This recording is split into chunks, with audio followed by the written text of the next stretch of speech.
আপনাদের সকলের মন মেজাজ ভালো আছে, তাই না? সবাই ইনশাল্লাহ খুশিতে আছেন। আমরা আপনাদের জন্য দীর্ঘদিন থেকে আসলে চেষ্টা করেছি, কাজ করেছি, তারই আশার প্রতিফলন আজকে হয়তো ঘটেছে। এই কয়েকদিনের বিভিন্ন মিডিয়ায় আসলে যে নেগেটিভ নিউজগুলি করেছে যে পে স্কেলের বাজেটে আসলে বরাদ্দ থাকবে না, অনেক নেগেটিভ কথা বলেছেন। আমরা কিন্তু হতাশ হইনি, আমরা কিন্তু আমাদের কথা আমরা চালিয়ে গেছি। বিভিন্নভাবে আসলে আমাদের দাবির কথা আমরা তুলে ধরার চেষ্টা করেছি আপনাদের কাছে। আপনারা যেখান থেকে আছেন আমাদের এই কথাগুলি আপনারা আসলে দেখেছেন যে আমরা আসলে কতটা কষ্ট করেছি।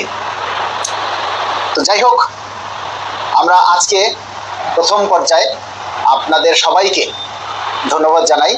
আমাদের সাথে আমাদের এই আন্দোলন সংগ্রামে যারা যুক্ত ছিলেন, বিশেষ করে সাধারণ কর্মচারী, আপনারা যারা আমাদেরকে সহযোগিতা করেছেন, সাপোর্ট করেছেন, আমাদেরকে ভুল ভ্রান্তি হলে আপনারা যারা আমাদেরকে গালি দিয়েছেন, ভিউ ব্যবসায়ী বলে অপমান অপদস্থ ছোট করেছেন, সকলের প্রতি কৃতজ্ঞ।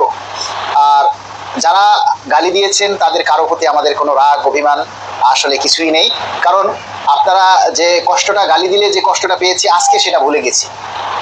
আজকের দিনে আমি সেই কোনো কষ্ট আসলে রাখতে চাই না। আর বিশেষ করে বাংলাদেশ সরকারি কর্মকর্তা কর্মচারী কল্যাণ সমিতির যারা নেতৃবৃন্দ রয়েছেন, বিশেষ করে সদস্য সচিব আশিকুল ইসলাম, যুগ্ম আহ্বায়ক শিমুল আহমেদ, তারপরে শিমুল আহমেদ এবং শাহাবুদ্দিন মুন্সি, শাহিন খান, বিপ্লব ভাই, মাতেন বিপ্লব ভাই, আরও যারা রয়েছেন কেন্দ্রীয় কমিটিতে, আমাদের সোহানা মির্জা, এবি বেগম, আমেনা বেগম, তাবাসসুম মিম সহ আরও যারা আমাদের এই সংগঠনের সাথে যুক্ত আছেন, সকলকে আসলে ধন্যবাদ এবং কৃতজ্ঞতা জানাই।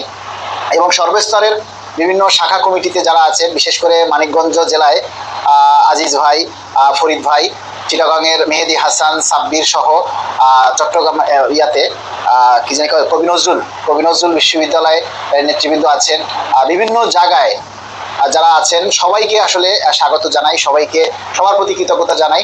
আজকের এই পে স্কেল বাস্তবায়নের জন্য আরও বিভিন্ন সংগঠন যারা শুরু থেকে আন্দোলন সংগ্রামে ছিল, সে সকল সংগঠনের প্রতি আমরা কৃতজ্ঞতা জানাই। কারণ আসলে একটা জিনিস তো একাভাবে হয় না, সকলের সম্মিলিত প্রচেষ্টার ফলেই দাবিটা আদায় হয়। আমরা সবাইকে কৃতজ্ঞতা এবং ধন্যবাদ জানাই।